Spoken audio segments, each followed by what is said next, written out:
All right, let's get started. Today is Tuesday, May 5th, Cinco de Mayo. It's around 10 in the morning. I actually had breakfast today for the first time in a couple of weeks. Felt like I needed to eat something. Usually I just eat around 2 o'clock every day, just one meal a day. But I'm also, every other Saturday, I give platelets at the Red Cross, and I feel like during the week where I have to give platelets, I eat a little bit more just to get a little bit more strength and whatever. Not that it's a big deal. I've done it for maybe a couple months now, and it's really not that odd. So we see. Well, I'll see if this goes any differently since every other time I've done this, I haven't eaten anything, and I don't know. It gives you a different um, maybe a different energy level when you're reading stuff if you don't eat anything beforehand. But I was getting pretty used to this, eating just once a week, or not once a week, once a day. Just and I've done it before in the past where you just have one meal a day, whether it's in the morning or evening, whenever. There's different versions of that intermittent fasting, whatever it is, if it's even a good strategy or not. But I kind of fucked around with it a couple times. I was back a couple months ago. I was doing every other day, just eat one day normally and then fast the next day. So I tried that for a little bit. Now I'm just kind of going with whatever my body tells me. And yeah, that's pretty much the only difference today is that I just got done eating some cereal and fruit and stuff. But we'll see if that makes any difference. I'm going to be going through another episode today that features a female lead character, but a little bit different than Everything is Free, where I was trying to find my inner feminine voice, I guess, because I was reading for Shannon and Candace and some of the weirdness of that relationship. Is it weird for a man to be reading female characters like that? Not really. I explained it before that I don't really notice it like that. You know, everyone knows masculine women and feminine men, and sex roles can get kind of weird like that. So, to make a blanket statement like, oh, it must be weird trying to read for a female role, or when I read or write for a female, not even read, just when you sit down to write a screenplay and you have a female character in mind, it might get a little weird or intimidating, but that was never the case for me. I've consumed so much television and streaming and movies throughout my life that I just go back to those memory banks of female characters that I connected with or that I enjoyed, that I thought were conflicted, and I just go with that and try to use my life experience and people I've met throughout my life.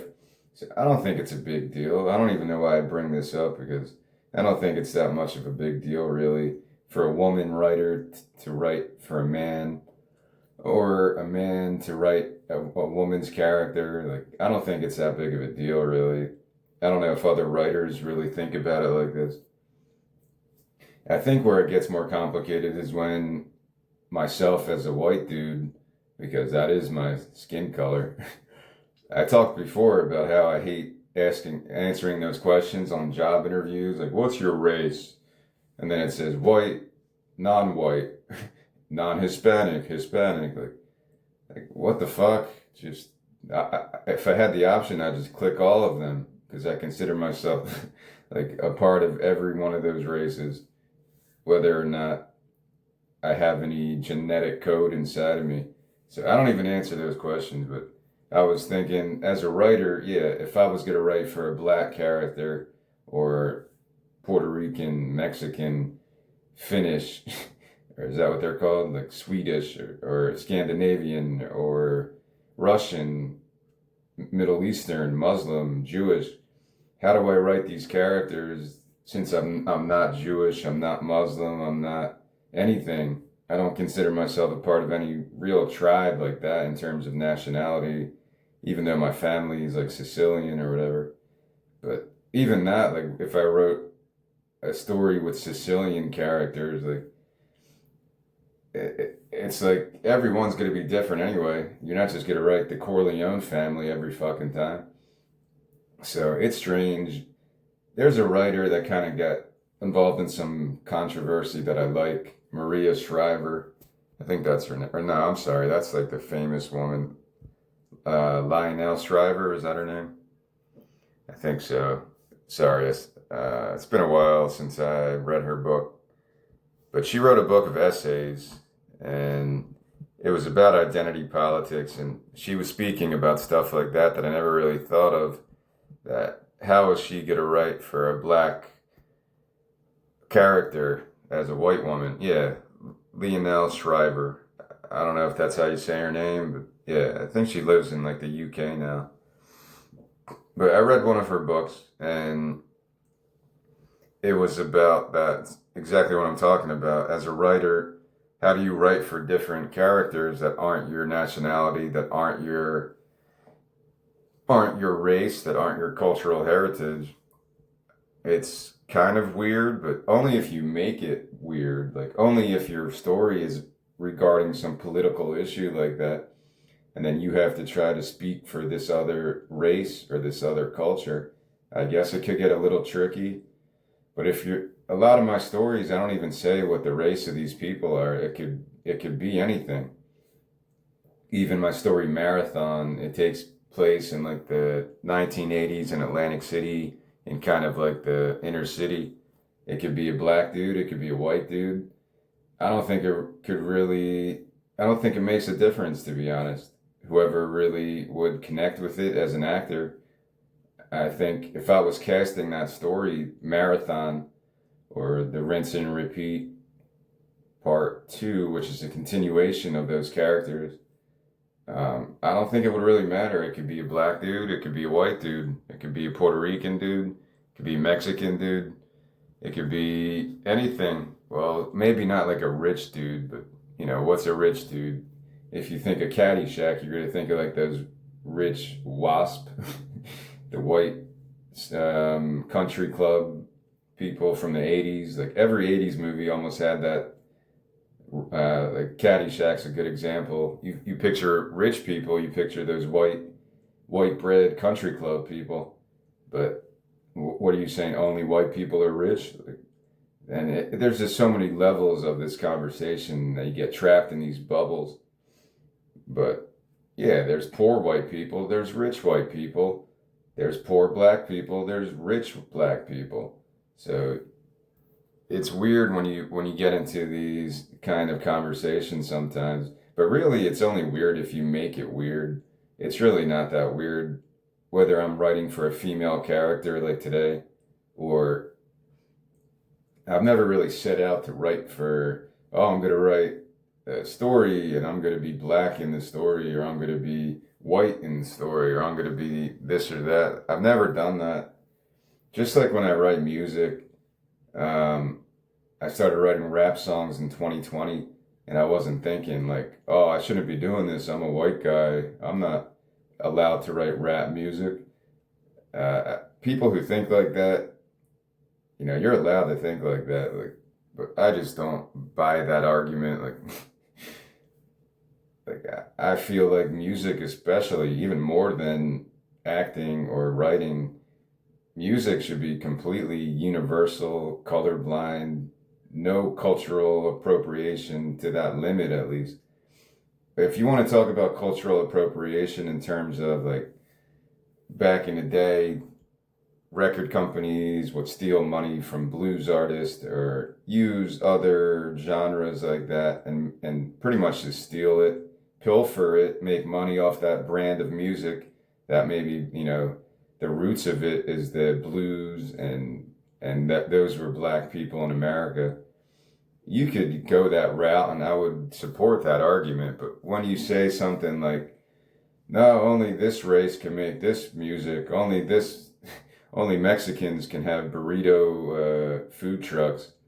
Like I wrote this story in my book about that, how there was supposedly, and I've never really researched this story, there was a food truck in Portland way back in the day, maybe like a decade ago, and these white women were making like Mexican food, and then they got closed down because of concerns of cultural appropriation, because these women were not Mexican or whatever.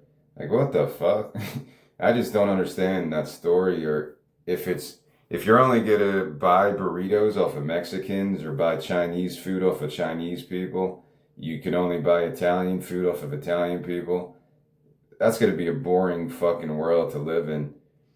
I said, kind of as a stand-up routine, if I walked into an Italian restaurant and it was all Chinese people like making the Italian food, I'd be like excited. I'd be like, wow, these people must really love Italian food because they put the time into to not to go against their cultural heritage, I guess. But you know what I'm saying, kind of. I think it's kind of wrong to think like that. Like, it doesn't make sense to me logically, a lot of the cultural appropriation stuff. If it's outright theft and you're stealing recipes from people, or a record executive is like stealing music from someone, or a comedian is stealing something, whether it's because of some racial thing or not, yeah, that's just theft. But I think people make it out to be this weirder issue to make people feel uncomfortable sometimes. Should I feel uncomfortable trying to write rap music or use that type of artistic expression? I don't think so. Because I'm not completely blind to rap. I listen to a good deal of it, and I appreciate a lot of it. It's not like my favorite genre, but I don't think I even have one. It just depends on my mood, really. There's periods where all I want to listen to is funk music, or then punk music, and then I'm trying to just listen to Fela Kuti to go through his discography right now. But I kind of took a break from that these last few days. So yeah, it gets weird with that. I would have to hear more explanations about the real definition of cultural appropriation and the other side of that argument, where someone would say, no, you're white, you can't make rap music, or you're a bunch of white girls, you can't make burritos in a food truck.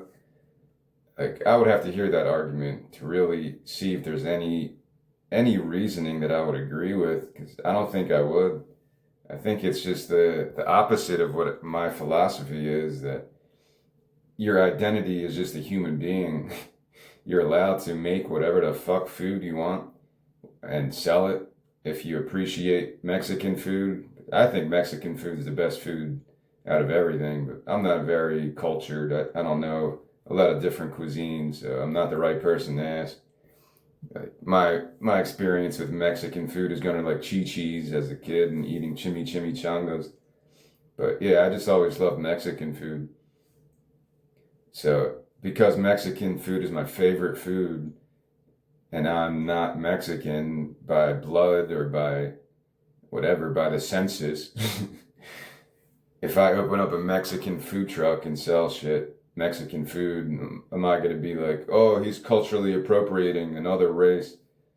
I just don't understand that. I don't think there's a logical basis for that. I really don't.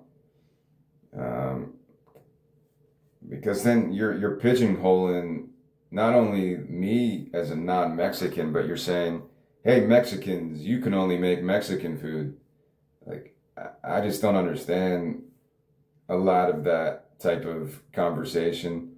I'm not criticizing you, because I said I could be convinced on some issues of cultural appropriation that are more like theft to me. Yeah, like people stealing from the Marvin Gaye. People seem to be stealing from Marvin Gaye a couple years ago. People were just using his music and trying to make songs out of it. Yeah, I talked about that before, that there's a difference between outright theft. If a comedian hears a joke and just steals it from someone and uses it in their own act, or somebody hears Marvin Gaye's song and is like, well, people don't remember Marvin Gaye that much. Let me just use this chord arrangement exactly and put some other words on it and different melody. Is that theft? Is that just inspiration? I don't know. I was sort of doing the same thing when I was doing my Carole King album, trying to make songs that were like that singer-songwriter effect. But I was never listening to a Carole King song and being like, I'm going to use these chords exactly, or Joni Mitchell, which would be impossible because she uses crazy guitar chords. So it's a longer conversation than this, and it would be better to have varied races to have a conversation like this. But yeah, the cultural appropriation thing's always been kind of a weird thing, and maybe it's because I read the opinions of that Linnell Shriver, and I forget the name of it. Let me give credit to her since um, she talks about these things way more nuanced than I am. Shimona got also kind of criticized for some of her opinions, which is probably why she wrote that book in the first place. But that's the only book I've read by her, but she's pretty prolific as an author. Abominations. Abominations is the title of the book I read. If you want to get more into that, she writes all these essays, and some of them are about that. Some of them go a little bit deeper about other stuff. And to be honest, I've read this like over a year ago or longer than that. So I don't remember it clearly, but she might be in the UK now. So I think she talked a little bit about the politics there and different. It's from 2024, I think, but I think some of the essays might be from years, a lot of years prior. So maybe I'll have to revisit that book a little. But she goes into a lot of these issues in a much more lengthy, in-depth fashion than what I'm doing right now. So I started talking about this because this screenplay I'm reading today that I'm going to start to read right now, it's following a female lead character. It's a little bit different because there's very minimal dialogue in this. I think it's a cool... All right, changing course. Let me talk about this story. It's called Expanding Universe, and as I was saying, it's a female lead named Lori in this story, and we kind of follow her as from her 30s or maybe even younger, her college years, all the way up till when we find her in present day Chicago, and she's probably in her 70s. So we go through her entire life in this short 44-page screenplay. I kind of did it like that because I thought it was a cool symbolic reality of just how small people are in terms of their lifespan compared to the overall universe and how long the Earth has been here and the universe and all that crazy shit. A human being's lifespan. I said I'm 44 years old, so I've traveled around the sun 44 times. Like, if you look at it like that, it gives you a different perspective on things. So I figured if we follow Lori throughout her life, from her college, her married life, and then up till her 70s, and her real story doesn't start until then, when we meet her again in her late 60s or 70s. So this is an interesting type of role for an actress because there isn't a lot of dialogue. I'm going to be reading almost like this is a short story in a way, because maybe there's the least dialogue that I've read yet in any of my screenplays. But was it weird to write her character? No, I don't think so. I had some people in mind when I was kind of outlining this, and I had a lot of inspiration from Laurie Spiegel. She's a electronic musician, composer. I don't know if she's still making music, but she was pretty monumental in the early days of electronic music with Bell Labs, I think it was. You could look her up, and there's a lot of stuff about her on YouTube. Laurie Spiegel, Spiegel. And I mentioned her when I shared this story the first time, that I was really into her album, which is actually called Expanding Universe. And I think she has another one too. But it's just so, it's like classical electronic music because it's so technical. I don't know, is that the right word? It seems like it's very complicated electronic music. It's not just beeps and boops. She really puts up this whole entire atmosphere into her music, her compositions, whatever she was using back then. And yeah, it's just really brilliant. The character I named Laurie has nothing to do with Laurie Spiegel, just like the character of Bowie had nothing to do with David Bowie, but I just like the name, and I figured I'd give that. Since I was listening to her album while I was writing this, it just seemed like I should name the character Laurie.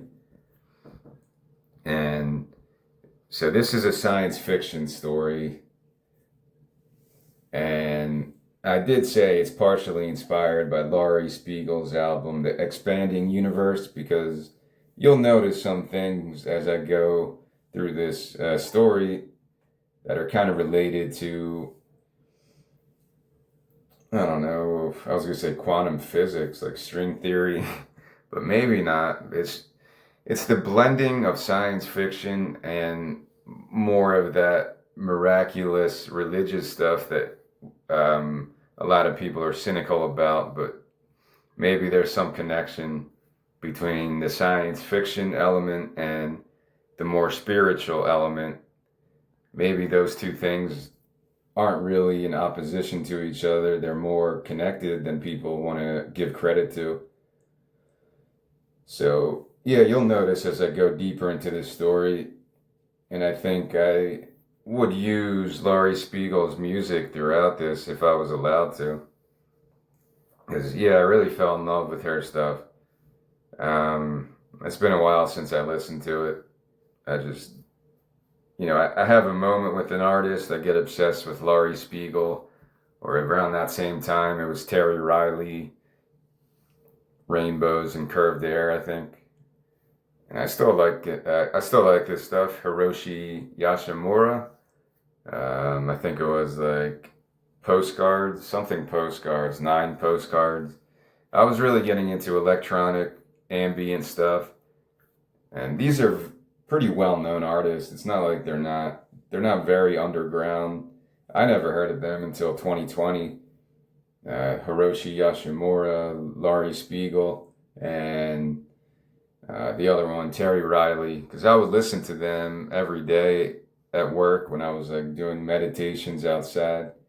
And the other one was Astra, kind of like a krautrock thing. It might be related to that Klaus Schultz guy, Astra.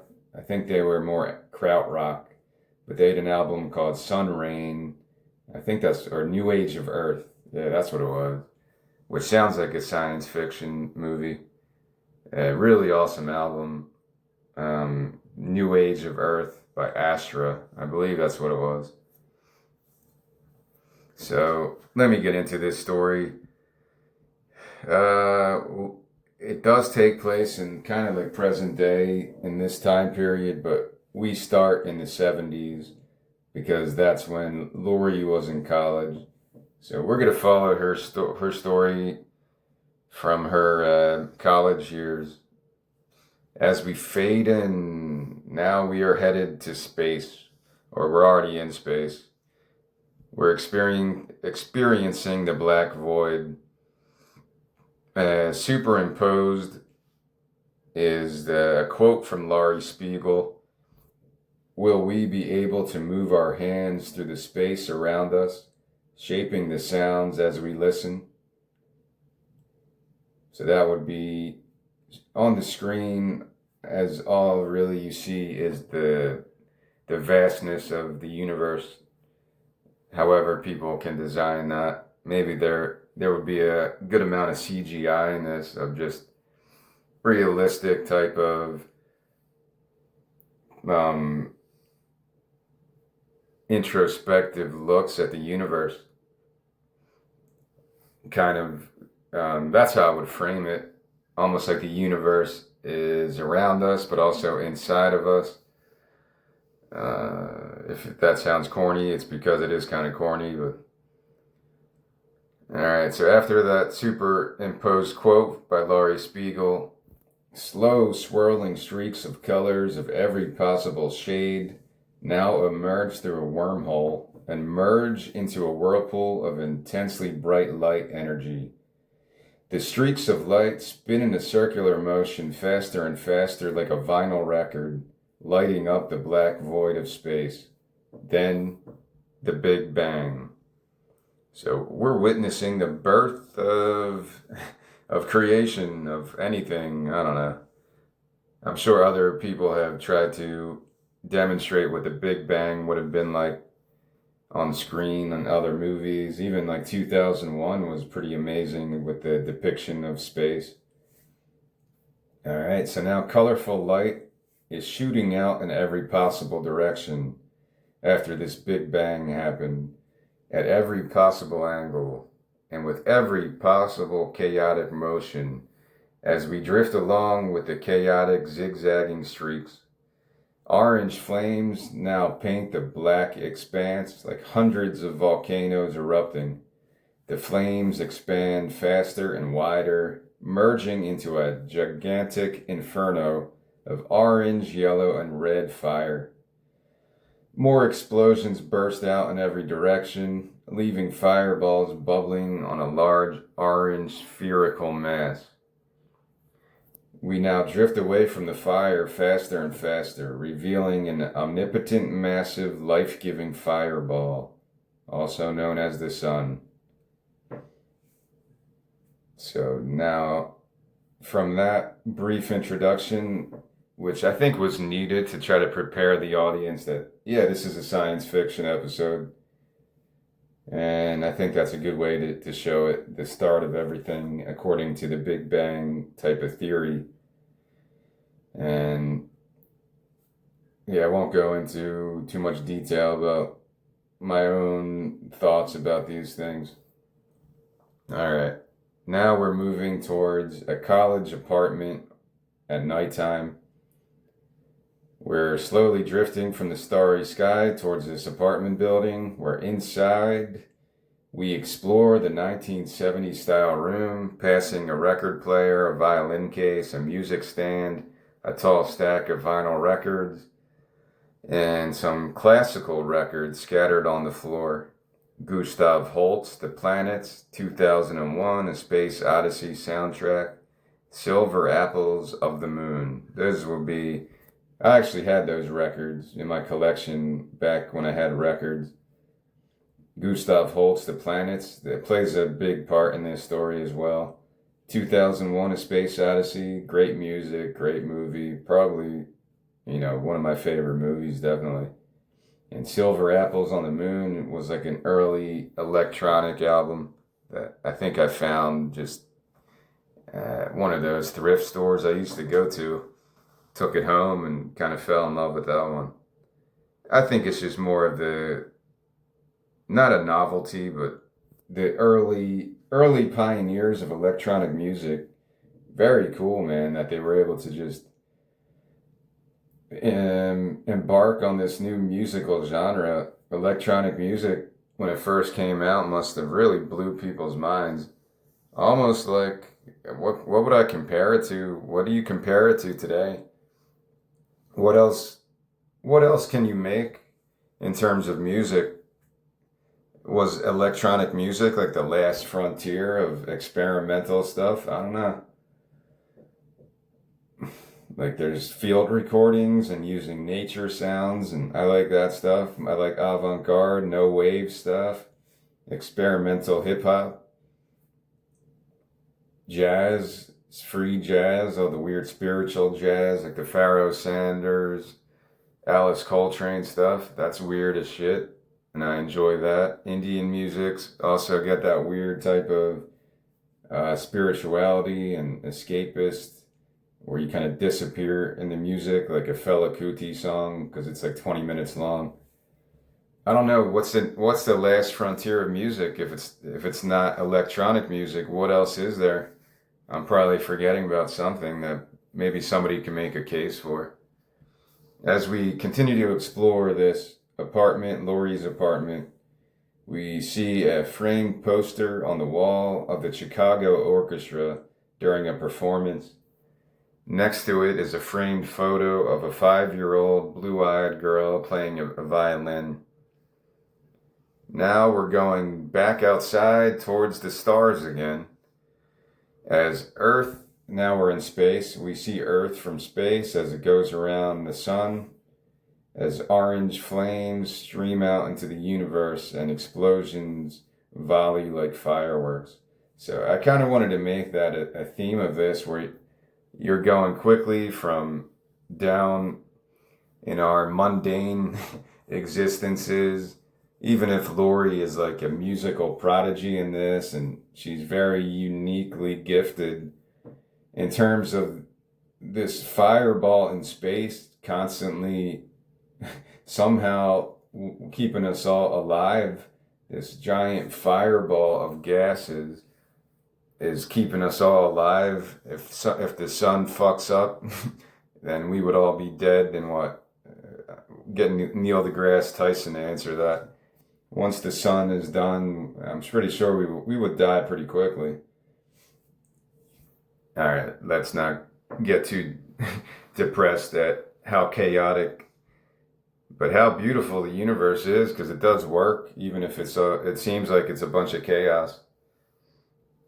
All right, so now we experienced the sun up close. Now we're back inside Lori's apartment as we explore more of her room, as we move into the living room now, as a congratulations banner is hanging from a hallway entrance, and party decorations are adorning the wall, as excited chatter echoes from the living room. Lori Springle. That's just a name I called her. I don't know. I'm just going to call her Lori. She's in her 20s at this point, blue eyes. She's a musical prodigy. She is currently filling up plastic glasses with I know you're not supposed to put stuff like that in the description of a character, but whatever, I'm breaking the rules. Lori Springle, yeah, she's a musical prodigy ever since she was a kid. She's a very gifted musical mind. And right now she's in her 20s. She's filling up plastic glasses with a bottle of cheap sparkling wine, while some other college students are huddled in front of a small TV on a rusted TV stand. So you got to go back to 1970, where you still had these TV stands and you had these crappy televisions that, well, back then people thought they were space age technology, with the metal antennas trying to get a better reception. I can sort of remember that, since I was born in 81. I wasn't completely ignorant to that. I had a black and white TV in my room when I was growing up. I remember watching Flyers games and watching on this little tiny TV, black and white. It was pretty cool. So yeah, there's some of that, but in the 70s, yeah, it was all antennas. You had to get the rabbit ears to work. So one of the college students, college student one, he's taking a sip of the champagne, and college student one starts the dialogue. "You shouldn't be serving us, Lori. This is your night." Nerdy student in his 20s messes with the antennas to fix the TV reception, as a few other students try to help. Nerdy student: "I'm trying. This tube is on her last legs." College student 2 eyes Lori. College student 2: "Maybe you'll be able to get a new TV now, Lori." College student 1: "Yeah, not many people can put something like this on their resume." Lori smiles humbly towards the nerdy student. Lori: This is not just about me, guys. I had plenty of help with this one. Nerdy student blushes as he fidgets more with the antenna, trying to get some better reception. Nerdy student. I came up with like one little melody. You're the Mozart, Lori. I'm just a cheap Kraftwerk copycat. The local news now plays on the TV, then quickly turns back into static as Jacob, in his 20s with long hair, kind of a wild child, strides into the room excitedly with a pizza slice in his mouth. Jacob with his mouth full. Hey, I think it's coming up next. He bangs on the TV once, and the static magically clears as nerdy student sighs.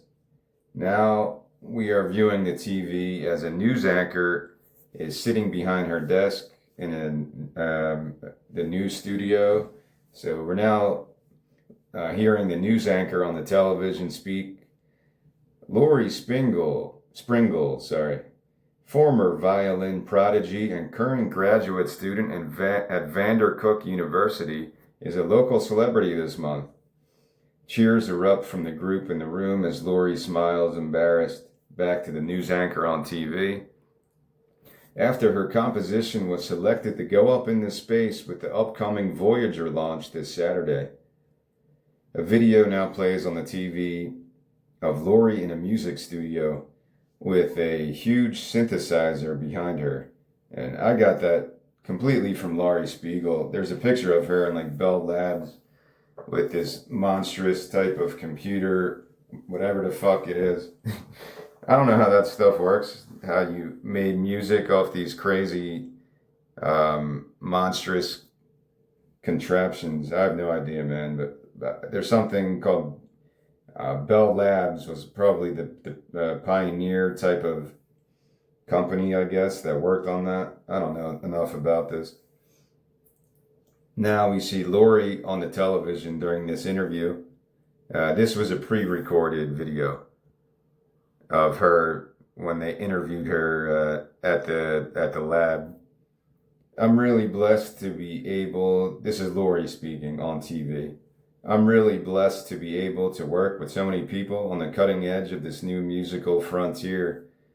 I really believe electronic music is the future. 2 college students dance the robot near Lori as she watches herself on TV, as Jacob lifts her up and kisses her. Now we're back to the TV as a field reporter male stands next to Lori. He was the one interviewing her during this report. Field reporter on TV. And your composition will be sent up into space this Saturday. Lori on TV. It's crazy to even think about it. They made a gold record and it's really quite a beautiful concept. Like a time capsule, I guess, for whoever or whatever may find it one day. Jacob puts his arm around the nerdy student. Jacob, maybe they can send you up there with the next one. He playfully puts the nerdy dude in a headlock as the other students laugh. Now we're back to the TV on as the field reporter is continuing to interview Lori. Field reporter. Lori, I guess what our viewers at home really want to know is, do you believe in aliens? Lori on TV, laughing. I guess so. I really don't know, honestly. Music has been the focus of my entire life since I was about 2, so I never really got to think about anything else. College student 3, stoner type. He tosses popcorn up in the air and tries to catch each piece in his mouth. College student 3. So cool, Lori. I could write like a Star Trek episode with this exact premise. College student 4 shushes him. College student 4. Everything is a fucking Star Trek episode to you. Jacob now grabs Lori by the waist. Jacob, I'm so proud of you, babe. Now we're back to the TV as the field reporter is still interviewing Lori. One last question, Lori. what message do you hope to send through your music to whatever may be out there waiting in the great beyond? Lori on TV. That's a tough one. I think I would just say that we are all on this long, strange trip together. So just relax and go with the flow. Field reporter on TV. Just go with the flow. Sounds like sage advice. Lori on TV. And hopefully they like the music. Field reporter. Well, the greater Chicago area could not be more proud of you, Lori. Lori on TV. Thanks. She waves to the camera. Hi, Mom. Now Jacob lifts Lori onto his shoulders and parades her around the room as everyone else is cheering for her.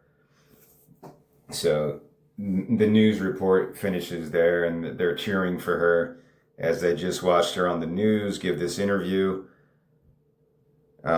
Jacob's parading her around the room. So they're obviously boyfriend and girlfriend.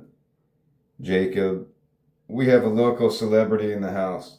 College student 4, an interplanetary celebrity. All right, that's the end of that scene. There was an actual gold record that NASA launched into space in the 70s. That's where I got this from. I didn't just make this up. If you go on my Substack, there's a Bill Nye type of video documenting this and telling the story in a really simple way for idiots like myself who don't understand space technology. So NASA made a gold record. They put like every language or maybe hundreds of human languages and different, I don't know, I forget, some kind of symbology, or maybe they're like calculations of where Earth is in the universe or some shit. I don't know.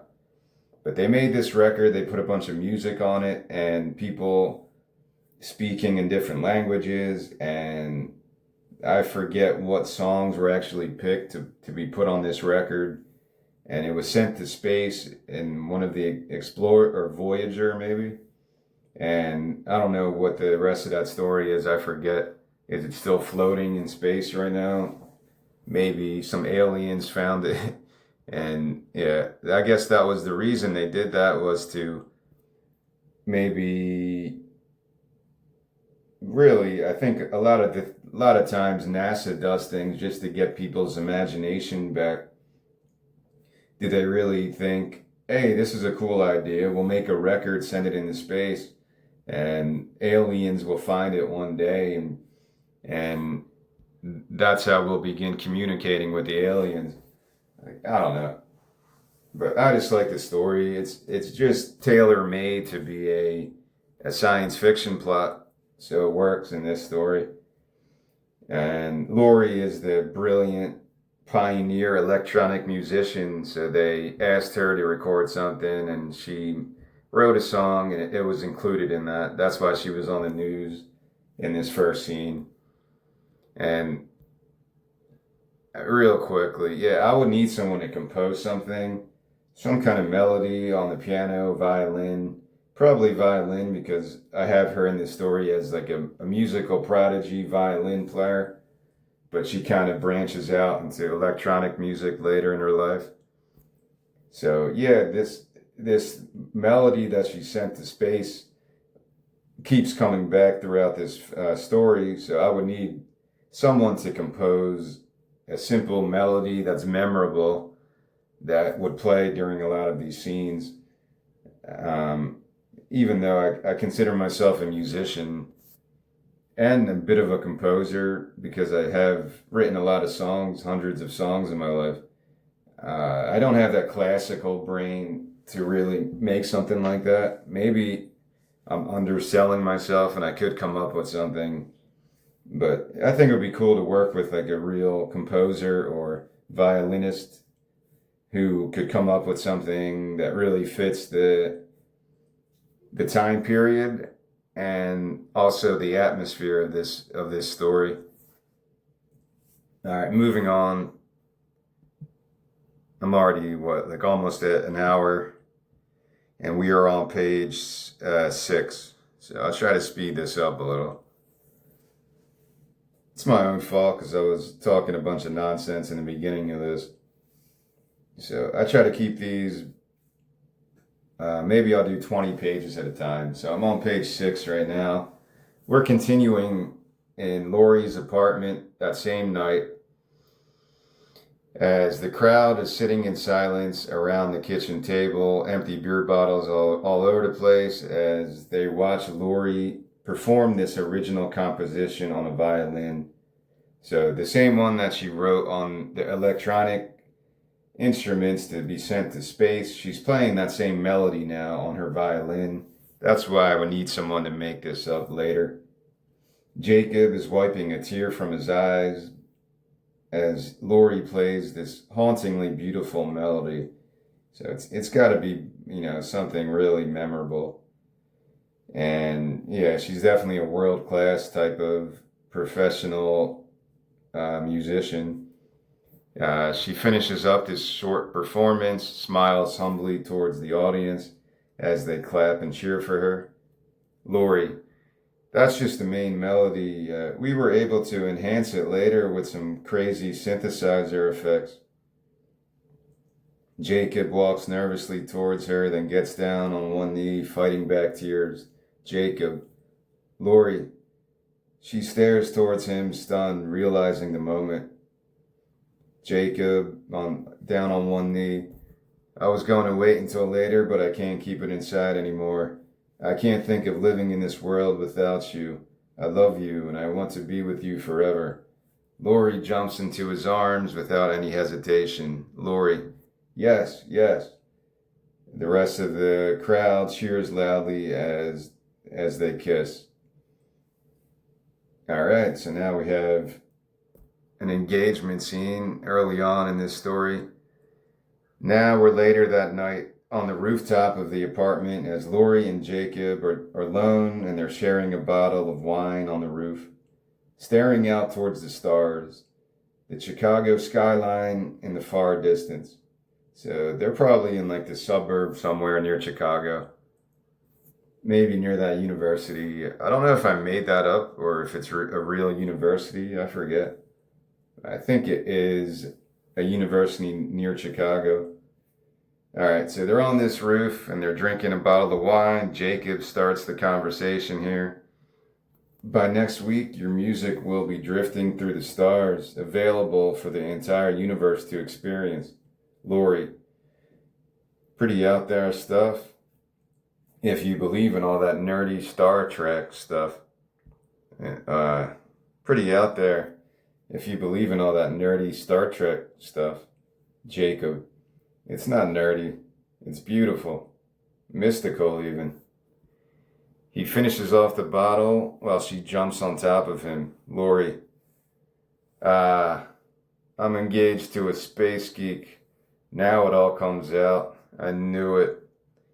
He flips her over while laughing and kisses her neck. Lori, giggling. Easy, cowboy. Someone up there might be watching us right now. She playfully pushes him off and they lay side by side. He lights and inhales a joint, then passes it to her as they stare towards the starry sky. Jacob, you are the universe experiencing itself. That's a quote from Alan Watts. Lori, throwing New Age quotes around like that won't save you, space geek. He tickles her. Jacob, just hope you make a lot of fans up there. We could both retire early. We now drift through the stars, constellations outlined by bright streaks of fast-moving light, as we all journey in hyperspeed into the vastness of space. So right there, that's page 7. We introduced all the main characters, really just Lori. Lori's the only character so far that's going to be in this story going farther. As a main protagonist, not even Jacob won't really play a major role in this. He's barely a supporting actor. He's just a means to create one of the conflicts in this story, really. All right, we're going to go into a long montage now. I called it just Expanding Universe Space Montage. It begins on the top of page 8.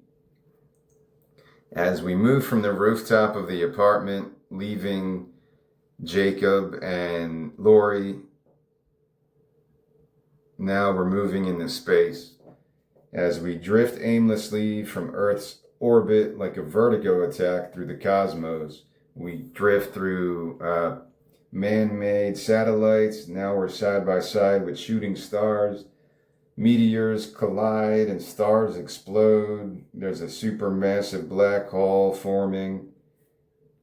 Now we're back to the college apartment on the rooftop a few months later, as Jacob and Lori are kissing in front of a clergyman, as their family and friends cheer from their seats of the new married couple. A trio of young musicians play violin, cello, and acoustic guitar while the newlyweds walk down the aisle.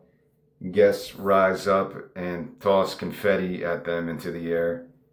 From there, we go into space, as stardust is sprinkling down into the black void. So almost like that in 2001, how the one ape throws a bone and it becomes the spaceship. As they throw the confetti into the air, it becomes the stardust as it's being sprinkled into space. And we're drifting through the stardust as we approach the terrifying fire of the sun. Earth in the background like a pale blue dot. A small spacecraft appears in the distance, similar to NASA's 1977 Voyager. So like I mentioned, those were the ones that, again, I'm not educated enough to speak on that, but I know one of these NASA Voyages contained the gold record that had these etchings and music on it. It's been a while since I should have refreshed my brain on some of these themes, but I'm just trying to read the story, really. If you're interested in this stuff, go ahead and check it out. The gold record that NASA sent to space, because it's a major plot device in this.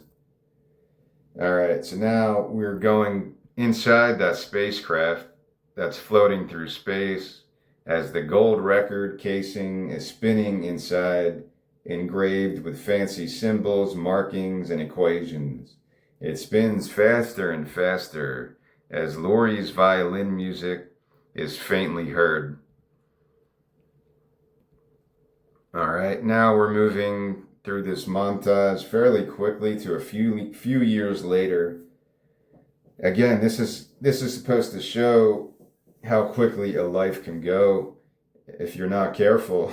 Like the Ferris Bueller quote, if you're not careful, you might miss it.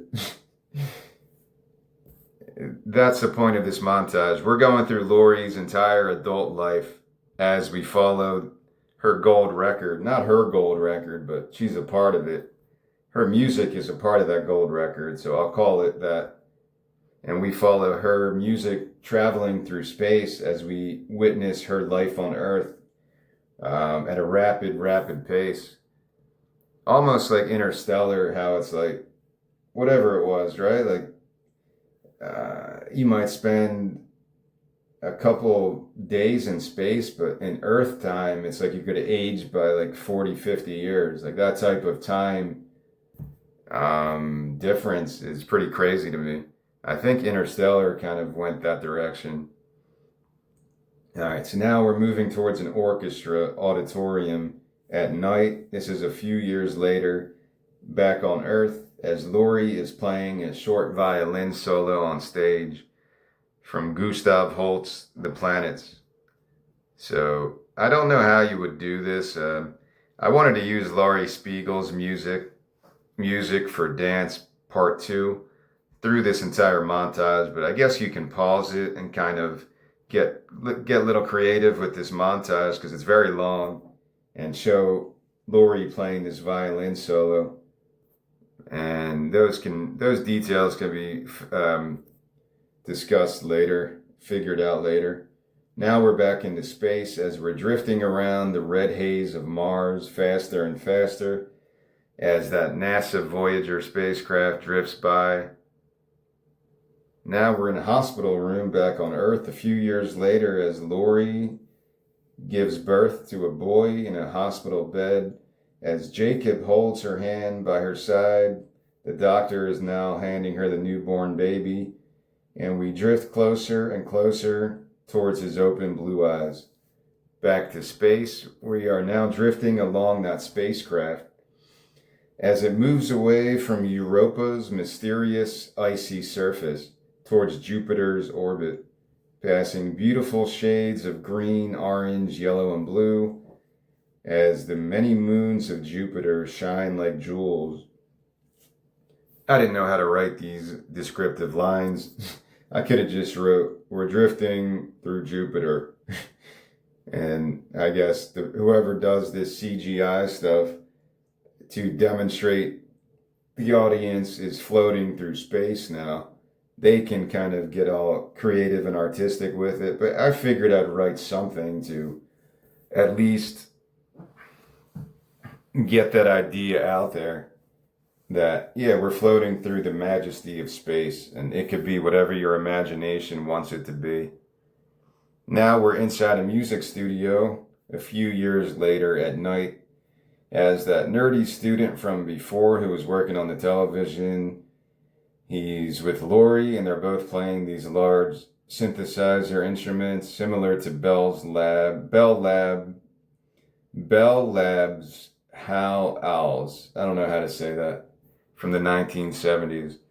As a reel-to-reel tape is spinning behind them, they finish their recording, gaze towards each other, and smile wide, raising their arms in victory as the reel-to-reel tape spins faster and faster. Originally, I was going to have this whole other story where Lori cheats on Jacob with this nerdy guy. And it becomes like this violent clash, love triangle. But I was like, what the hell? This doesn't make any sense. So I got rid of that the same day. I was like, why am I writing this? So originally the nerdy student had a name and a backstory and all this shit. And I was like, all right, sorry, nerdy student, but I'm just getting rid of you. Whatever his name was, you're becoming nerdy student now. All right, now we're following the spacecraft in space as the gold record is spinning faster and faster. So there's a lot of these image-to-image shots. Like we see the reel-to-reel tape spinning faster and faster, and that kind of morphs into the gold record spinning faster and faster in space, inside the spacecraft that NASA sent in the 70s. And now the spacecraft is drifting around Uranus, passing its many moons in orbit as it voyages through beautiful shades of blue, green, and pink. Also, yeah, the colors are important in this. Throughout, the colors are kind of symbolic as we go into winter time in Chicago compared to all these crazy swirls of bright colors out in the universe. It's an interesting comparison like that. So the colors do play a role, which is a reason I wanted to write these descriptive lines for every one of these montage parts. Moving on, Lori is now inside her car a few years later at night. She's in her 30s now, and she's driving down a city street with her son, who's now 4 years old, next to her in the passenger seat. She's turning up the volume on the radio knob as the DJ on the radio is speaking voiceover. A new original electronic piece from Lori Springle. Lori's eyes light up as she high-fives her son. Lori, this is Mommy's song. She claps, the young boy claps as she turns the volume up more, not paying attention to the road as she dangerously swerves into the next lane. We are now immersed in darkness as the sounds of a car collision echoes. As the sounds echo.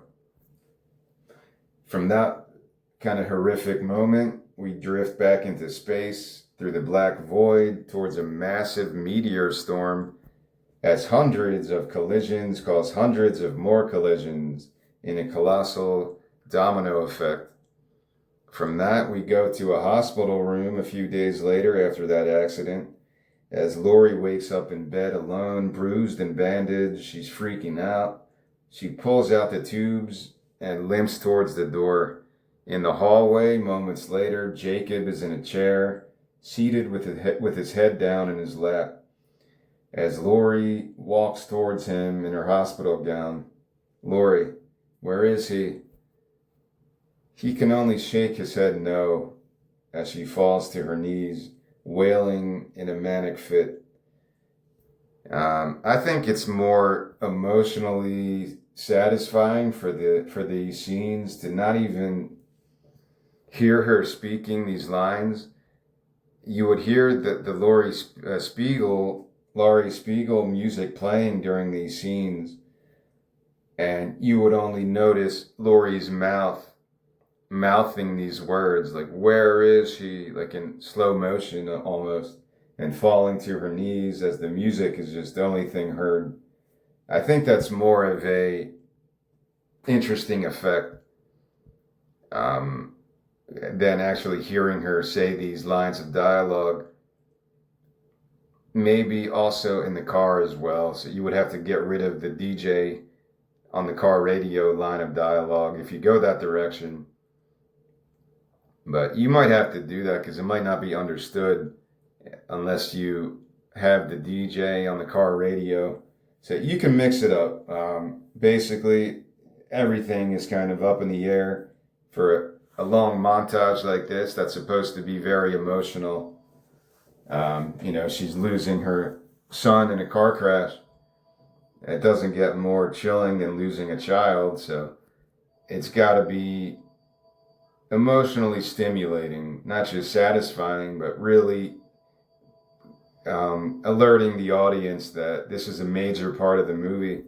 So I think that would be cool. In that scene specifically in the hospital when she's searching to find out what happened to Jacob after the car accident, she finds, or not Jacob, her son, she finds Jacob out in the hallway, and then he's telling her something bad happened, and then she's just breaking down on the floor. Now we're back into space after that scene.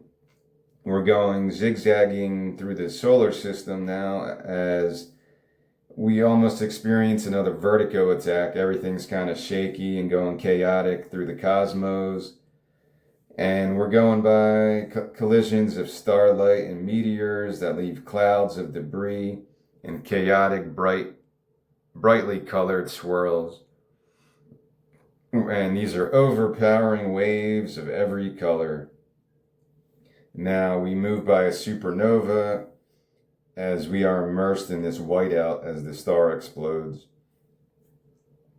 Page 11 now, the montage still continues a few months later in Lori and Jacob's home.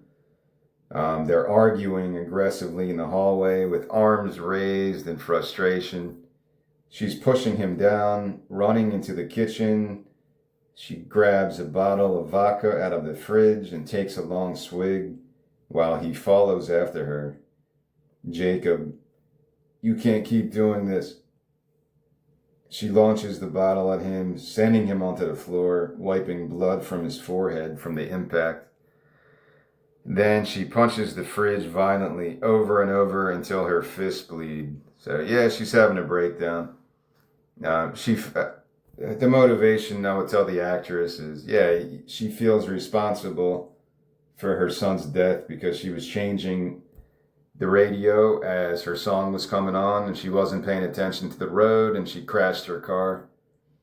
It's also a symbolic of just the chaos, the unexpected chaos of space and just your life in general, which goes back to that corny concept of the universe within us and the universe around us that makes us feel so small.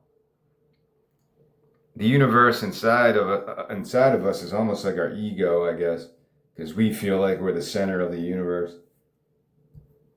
All right. After that scene, we're back in space as the spacecraft is now drifting through the void towards Jupiter, passing its 4 sets of rings. Now we follow the spacecraft as the gold record is spinning faster and faster inside the spacecraft. Now we're in Laurie's studio apartment a few days later. Laurie is wearing the same clothing that she had on when she was fighting with Jacob in the kitchen, and she's carrying a small suitcase to the front door, staring towards the bare white walls of a very humble living space. She closes the apartment door, slides down to the floor, takes out a bottle of vodka from her suitcase and drinks it as she sobs, and then takes another swig from the bottle. Back in space, the spacecraft is drifting away from Enceladus, or Enceladus. I forget how to say that. It's a moon of Saturn, Enceladus. I actually wrote an album called that. One of my concept albums. I forget how to say it now. I think it's Enceladus, but I could be completely wrong. It's a moon of Saturn, and the spacecraft is going by the glistening white, reflective, mirror-like surface like a beacon in the darkness until the grandness of Saturn is fully revealed. Now we're moving years later in Laurie's studio apartment. She's now in her 40s, so she's noticeably older with streaks of white hair. She's playing her violin by the windowsill with a bottle of vodka next to her. She's now gazing out the window where some kids are playing stickball in the street, while a young couple walks their dog and a mother lifts her baby out of a stroller. She stops playing her violin, places it back in the case, and shuts it. So she's becoming a hermit. That's what these scenes are supposed to show. She didn't want to be a part of Jacob's life anymore. She wanted to just separate herself from society when her son died in the car accident. That's what she's going through the early stages of that. Now she's in her 40s, starting to be a hermit-like creature. Back in space, the spacecraft is now drifting towards Neptune's glorious shades of blue as it spins faster and faster around the planet like a record playing. A lot of symbolism with vinyl records, too.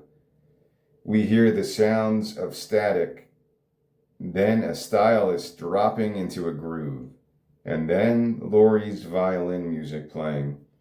That short scene is to show, maybe in some weird way, some alien consciousness was able to hear Laurie's music at that point in the NASA Voyager's exploration through space. It actually did kind of what it was intended to do. And this alien consciousness, whatever you want to call it, doesn't have to be little green men. It could just be the stardust. It could just be particles floating in space. We picture aliens as these green creatures, or in the X-Files, that typical alien type of look with long skulls and creepy eyes, because that's how people have designed aliens, or the penis creature from Alien, from the movie Alien. I think it was designed as a penis.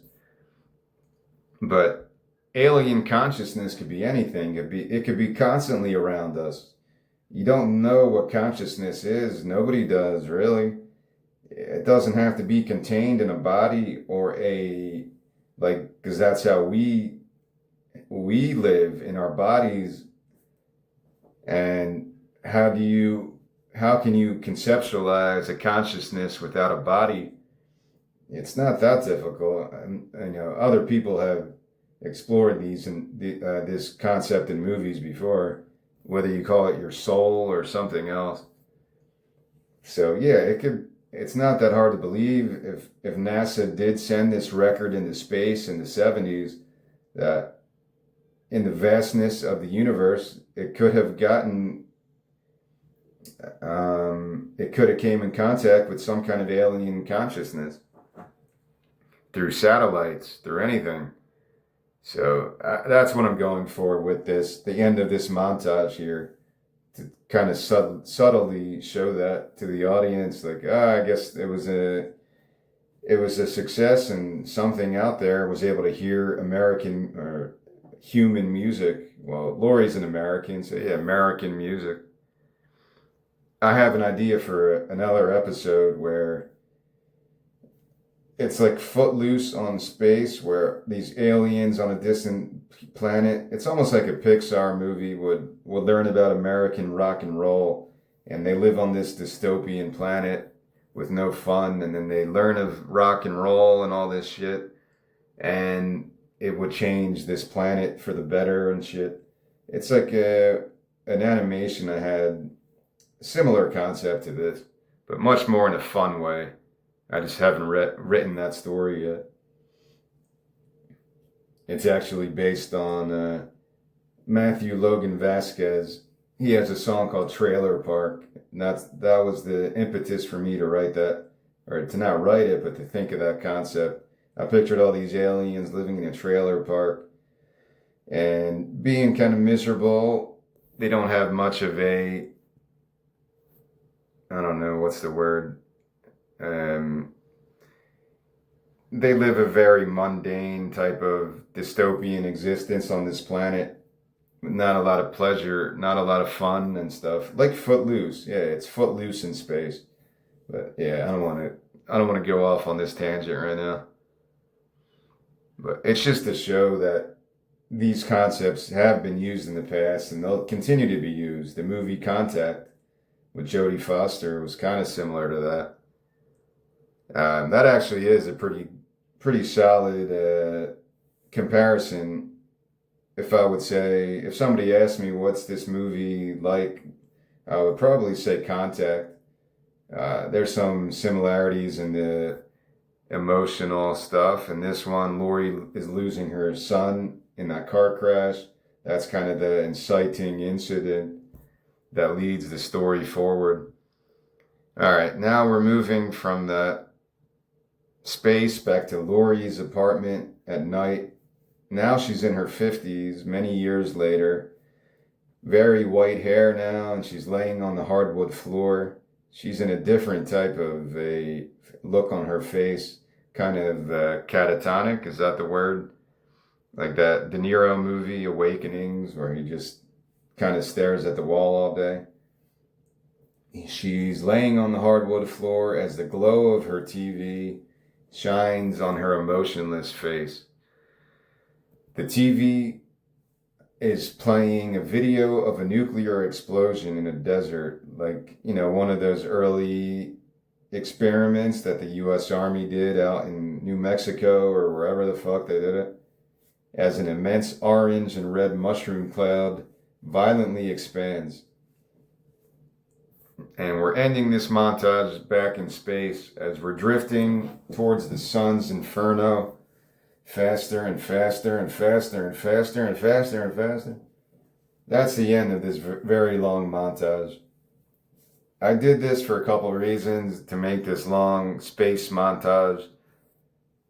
We're experiencing Lori's life as she ages from her 20s to her 60s. And we're also experiencing her record go through space at the same time. I don't know how long it would take for something launched by NASA to reach Mars or Jupiter or the farthest reaches of the universe. It doesn't have to be that accurate. I might have actually tried to line it up like that. As Lori's in her 40s, the record will be past Uranus at this point. But it doesn't fucking matter. I'm accurate to a degree, but not to that point. Like some nerdy person will be like, that doesn't make sense. If she's in her 40s, that record would not have been towards Uranus yet. It would have been at Jupiter, for your information. Well, yeah, whatever. I don't care that much. All right, moving on. We're done with that montage. Now we're in present day, as Lori is in her 60s now. So everything to this point was almost like a flashback, but not really, because we're starting the story with Lori in college, and we're following her up till this point. This is the present day in Chicago. She's in her studio apartment where she lives like a hermit. She's in her 60s now, very frail with white hair. She's only dressed in her bathrobe, and she's staring out the kitchen window, her violin case on the windowsill, covered in layers of dust. She grabs a bottle of Gloritin pills. It's a pill I made up that actually is reoccurring plot device in another episode or two. So these pills I called Gloritin. She's taking them out of her kitchen cabinet. She's popping two in her mouth and washing them down with water from the kitchen faucet. She now leans against the kitchen counter and stares lifelessly towards the TV across the room. Now, on the TV screen, we're viewing a smutty daytime Jerry Springer type of show. So maybe this took part in the early 2000s. When I said present day, I didn't really say what year this is in. It would probably be around the early 2000s or maybe before 2008, 2009. Because I do talk about like the Iraq War a little bit, I think. So when did that happen? 2003, 4, 5, kept going on for a while. All right, so on the TV is this smutty Jerry Springer type of show. The host is named Larry. I didn't want to just call him Jerry. And he's standing in front of the studio audience. So we're viewing the television now as Larry, the host, is speaking. Question from the audience for Mark. If the world ended today, what would be your most monumental regret?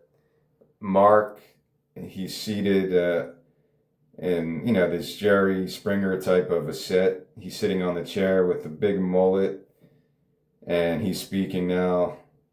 Oh, that's easy, Larry. Not be more woman like her. So not fucking more women like her, but it would be bleeped out because it's daytime television. Mark motions towards a half-naked stripper behind him because that's what I remember of Jerry Springer. There was always weird shit like that, half-naked strippers and people beating the shit out of each other. It was a great show. Jerry Springer, rest in peace, man. All right. So the stripper is standing behind him. And now she is jumping on him and giving him a lap dance as the studio audience is going bananas, chanting in unison. The audience on TV, Larry, Larry, Larry. Larry stares directly towards the camera as if he was speaking directly to Lori. This is Lori hallucinating, and this is a reoccurring theme in this. That she'll be watching the television or listening to the radio, and she kind of develops this weird mania where she thinks the people are talking directly towards her.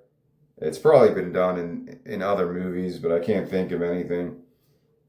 So Larry is speaking to Lori through the TV. Don't go anywhere, Lori. We'll be right back with more great entertainment right after this.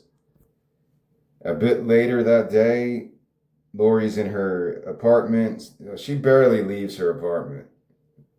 So I guess I'll just keep saying that to set the scene, but most of these scenes, she has very little to no dialogue, and that's why I think it's a cool role for an actress.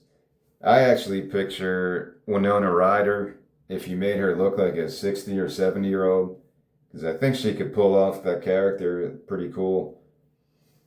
So she's sleeping on the hardwood floor in her bathrobe in the daytime as knocks are pounding on her front door. She wakes up and cautiously steps to the door, opens it just enough to stick her hand out.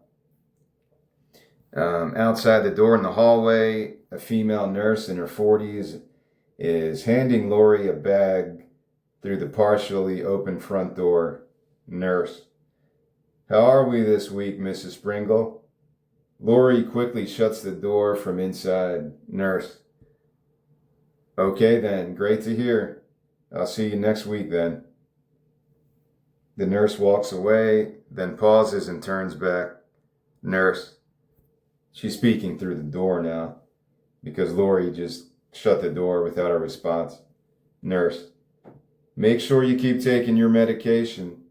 Take care of yourself, Mrs. Springle. She walks away down the hallway. So it's probably this, whatever this is, that this nurse comes every week to give her these medication, deliver it. That is a thing. There are charities that do that. They deliver food to people. They deliver medication to people who can't get out anymore and do stuff like that. There are charities like that. So I think it's believable. I don't know any personal experiences of other people doing this, but I feel like it is a thing. So I think it's realistic to. She's a hermit. She never leaves. She never goes outside. And you'll see that later in this story as it develops. So yeah, she would need a nurse to come give her food and her pills every week or every month, whatever it is. So I think it's believable. Now, inside her apartment, Lori is placing the bag from the nurse onto the kitchen counter. She takes out a pill bottle from the bag, swallows 2 of the pills, then reaches for some loose oranges, peels one with her teeth, and eats a few slices of the orange. She grabs a can of cat food out of the bag and spoons it into a bowl with her fingers as her cat walks over and feasts. Then she leans against the kitchen counter and eats more of the orange as she stares blankly towards the television. Throughout this whole experience in Lori's apartment, throughout this script, I would say the TV is always on. It's always on. She's always not even watching it, but she needs that noise. She needs the glow of the TV always there to keep her company, or maybe it keeps her away from living inside of her head with her fucked up thoughts at this point, because she moved into this apartment when she was in her 30s. She's been there for like 30 years. Is that believable? I think so. You know, there's hermits that do that. The reason she decided to live like that was the tragedy of her son. So after a decade of living like a hermit, after a couple years, you probably just zone out and you become a different version of yourself. Living alone for 10, 20, 30 years would be, it would be a weird experience. So maybe that's why she's taking medication. I didn't give it a backstory to that degree. Maybe she had some freak out moment. Maybe something else occurred, but now she has to take these pills to stay sane or whatever. She's not as sick mentally or disturbed mentally that she needs to be in a home or something. She's not violent to other people or herself. She's just in that Robert De Niro awakening type of comatose state where all she does all day is lay on the hardwood floor in her bathrobe and she watches terrible daytime television. So that's her backstory. You don't really need to tell the audience all that stuff. I think there's enough of that in people's reality, because if you watch cable news or anything, listen to the radio, listen to podcasts, you're always going to hear pharmaceutical commercials about, are you feeling down, unable to do your normal everyday routine? You hear those commercials all the fucking time. Well, we have the pill for you, and then they list all the side effects. And I get into that more later. So this is the type of explanation I would tell the actress. Like, yeah, Lori, she's messed up. She's been living like a hermit, completely isolating herself, never speaking to other people. All she does is watch her TV all day. But she's not even really watching it. She's just looking at it like a zombie. And that's her life. All right, so where did we leave off? She's watching the TV. And the orchestra is playing a piece from Gustav Holst, The Planets, inside an auditorium. She stuffs more of the orange into her mouth while staring towards the TV like a zombie as we drift closer towards another orange on the counter. From that orange on the counter, now we're drifting in space towards the sun until we're fully immersed inside the flaming inferno. All right, maybe I'll read about 5 more pages of this. This is easy to read because there's not a lot of character to character dialogue. You'll notice that now. Lori's now in her apartment at night in her bathrobe. She's still staring at like a zombie towards the TV, leaning against the kitchen counter, or however the actress wants to portray this. You could be laying on the hardwood floor or whatever. Orange peels are scattered all around the floor. Now the TV is on screen as a cable news show plays. There's a character that's kind of important now named Paul Garrity. The last episode, and that's all I'll say about this, the last episode of this series is called Garrity, based on this guy. So you could see, like Black Mirror, sometimes episodes will overlap and there's bits and pieces of one episode that goes into another Black Mirror episode. They create this whole universe, maybe with different timelines. That's what I'm going for here. Paul Garrity is in this scene right now and later on, but I liked his character so much. And I tried to write an entire series about this guy. He was a cable news host that kind of went crazy. I tried to make an entire series based on him, like a Breaking Bad series. This cable news host loses his mind, loses his job, so he goes to Mexico and he gets involved with the cartel and all this weird shit happens. It didn't become anything. Not that I tried to share it with anyone. I never knew how to take that story anywhere. So I still love the character, so I did create an entire episode based on him to end this series later, which might be my favorite because I just love this character so much. So his name is Paul Garrity. Lori's currently watching him on TV. He's a Sean Hannity type of clone in his 40s. You know, the Fox News type of macho, beat the war drum cable news host. And he's sitting behind his news desk staring into the camera. Paul Garrity on TV. War is not clean, ladies and gentlemen.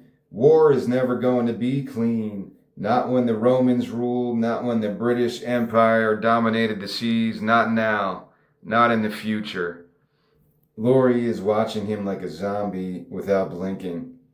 Back to the TV, a video is playing in the background of tank explosions, bombs falling out of planes, and refugees fleeing a war zone of rubble and chaos as Paul Garrity is speaking to the crowd. It is long overdue for the pansy liberals in government to take a step back and let the men take over. Lori's now crawling on the hardwood floor towards the TV. So maybe she's more in an anxious state now. And she's sitting inches away from the screen, like almost eye to eye with Garrity on the TV, with her knees pressed to her chin like a gargoyle. Back on the TV, there's now a panel of 3 talking heads sitting near Paul Garrity. Panelist 1 is kind of the wimpy liberal guy, kind of like when it was Hannity and Combs or whatever that dude's name was, back in that time period around 2000s, early 2000s. Panelist 1 is speaking on TV. I'm sorry, Paul, but there you go again, turning war into a political football. Stop with the fear. Garrity cuts him off. Garrity on TV. This is the same thing you guys on the left do with the Second Amendment. No guts. Panelist 1 on TV. We all love this country, Paul. Garrity. If you love this country, you would fight for what the Constitution truly represents. Panelist 2 now has her 2 cents. She's a very attractive conservative blonde, and she's talking over Garrity. The leftist radicals want to see this country burn, and they will be the first to run when the enemy invades our shores. Lori's biting her nails as her eyes are fixed on the screen, not a blink. So yeah, she's comprehending the fear-mongering and the tension that cable news can bring to the viewer. Back to the TV on screen. Panelist 1. What invasion? There you go again with the fear-mongering. Garrity cuts him off and speaks. The invasion has already happened. We all sat back and let it happen. That is the reality we are currently living in. Now videos on TV are playing of more tank explosions, fighter jets launching from aircraft carriers, insurgents in trucks firing rocket launchers, all that usual video stock footage. And Lori's still watching this with her eyes bugged out, reaching into her bathrobe for her pill bottle, and she's swallowing 2 more pills while reading the news scroll on the bottom of the screen. And the news scroll on the screen, it has all those, all those little things that are meant to get people's attention. President Hill says the escalation of violence against our troops will be met with the full force of our military might. So stuff like that will be the usual stuff. If you watch cable news, sometimes you're listening to the fear-mongering as you're reading these things, like inflation set to layoffs coming, all these things meant to just scare the shit out of people. That's what she's going through right now. So she's not stupid. She's still a very intelligent woman. These pills are not making her stupid. It's just calming her senses down or whatever it is. Maybe she's anxious, paranoid a little. I would say, yeah, if maybe she's not diagnosed throughout this story, but I would say she's more on the paranoid, paranoid schizophrenic side of things, whatever that really means, because I don't really have an educated look at what people who are paranoid, schizophrenic really look like or how they really act. Not that everyone would act the same. Maybe like that movie Nebraska with the older guy he thinks he won the lottery ticket, so he's about to walk to California or wherever to claim his prize. He got one of those sweepstakes things in the mail. Like, maybe that's kind of dementia. I don't know. But it's definitely not healthy for her to be watching all these fear-mongering things on cable news. All right, so she takes some more of her medicine. She's reading the news scroll on the bottom of the screen as the panelist 1 is speaking. Don't sit here and talk to me about reality, Paul. The war hawks are preaching xenophobia like we're back in the 1940s. And now we zoom to the news scroll. 139 killed in suicide bombings over the last 2 days. This isn't going to be read, it's just the news scroll at the bottom, but I'm reading it now. Panelist 2 is leaning forward in her seat. Panelist 2 on TV. The entire agenda of the left is based on educating the youth with filthy Marxist propaganda. So, panelist 3, male 50s, he's remained silent until now, but now he's butting in. Panelist 3, can I get a word in? Can I please just get one word? Lori inches closer to the TV, her eyes now touching the screen as she's reading the news scroll. TV on screen. This is more of the scroll. Wall Street prepares for another downturn as the housing market does not respond as planned. More videos play now of bombs falling out of planes, tank explosions, U.S. soldiers parachuting out of planes, and Garrity is addressing the panel vociferously. Is that the correct word? Very passionately. Garrity on TV.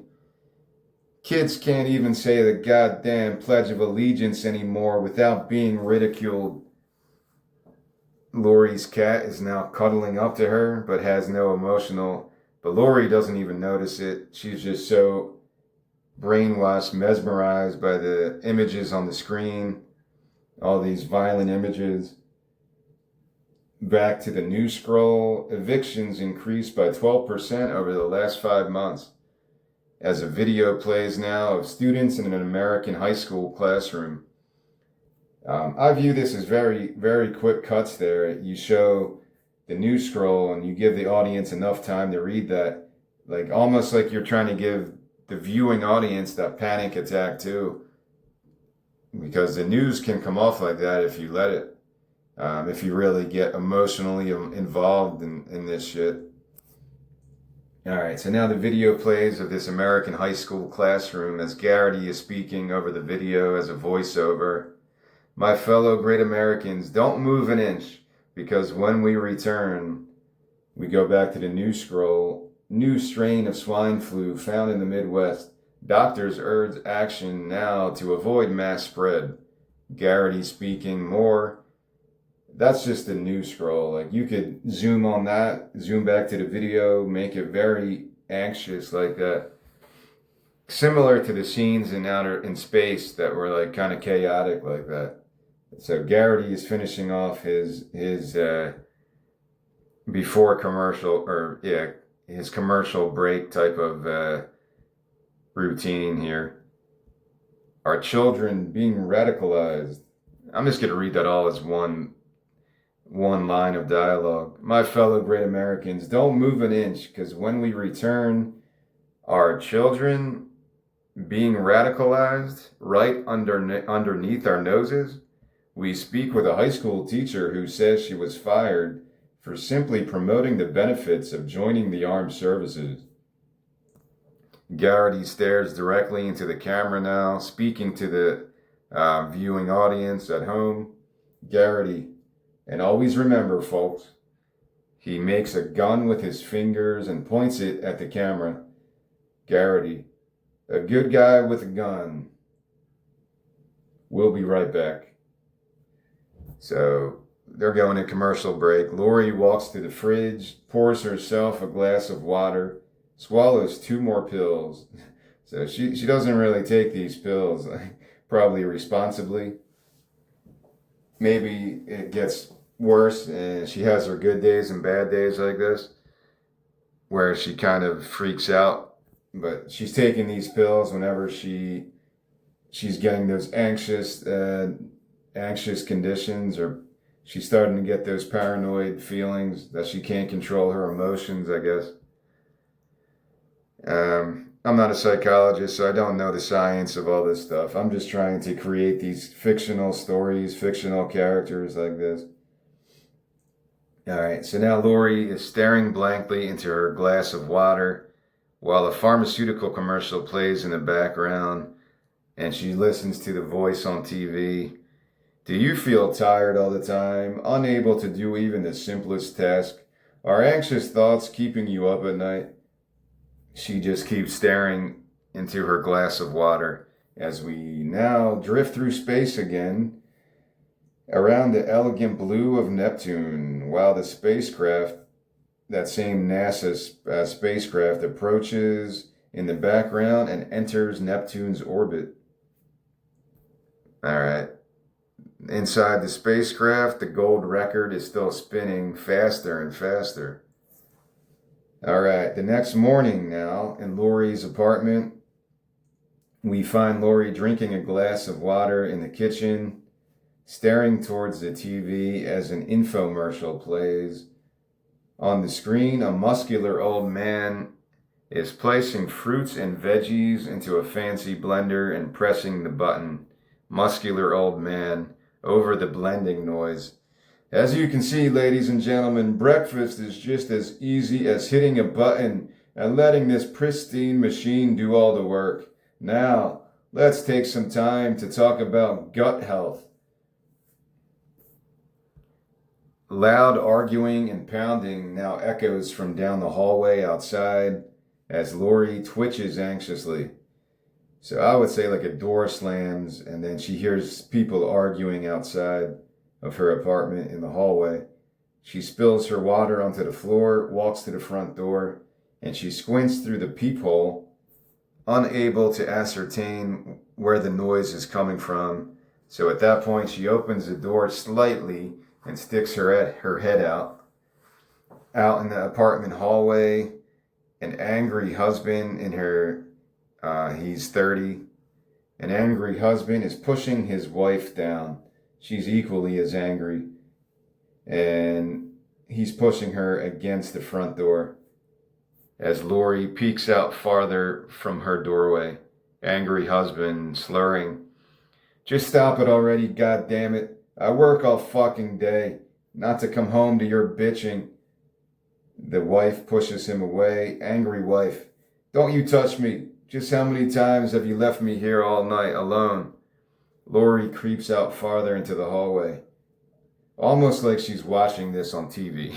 Like she has that same blank look on her face, like she's watching her neighbors fight, but she's so disconnected from reality that it's like she's watching this on TV. That's kind of how she would approach like a situation like that. Angry husband, "I don't tell you what to do with your time, bitch." The wife gets up in his face. Angry wife, "I will call my brother right now. He'll come over and beat you to death." Angry husband, "Go ahead and call the fucker. I'm not afraid of that pussy bitch." Now the husband spots Lori watching their fight from the hallway and gives her the finger. Angry husband, "Enjoying the show, you old hag?" Lori steps back, now breathing heavily, almost having a panic attack, while the young woman a young woman named Beverly, 16, dressed in ROTC gear, walks to her apartment next to Lori's. So from the opposite direction, this teenage girl, Beverly, in her ROTC gear, will be walking to her apartment, which is right next to Lori's. Beverly looks towards Lori and says hi. As Lori turns towards her, startled, staring at her ROTC uniform. Beverly, "Hi, I'm Beverly." Now against the other side of the hallway, the wife is pushing her husband away as she slides inside her apartment and slams the door loudly, causing Lori to jump in fright, while Beverly gently touches her arm. Beverly, "Oh, don't worry about them. I've seen them fighting in the hall before. They usually make up by the afternoon, which is when the more disturbing noises reverberate." The husband now pounds on the door aggressively, then gives up. Angry husband, "Fine, be like that, bitch."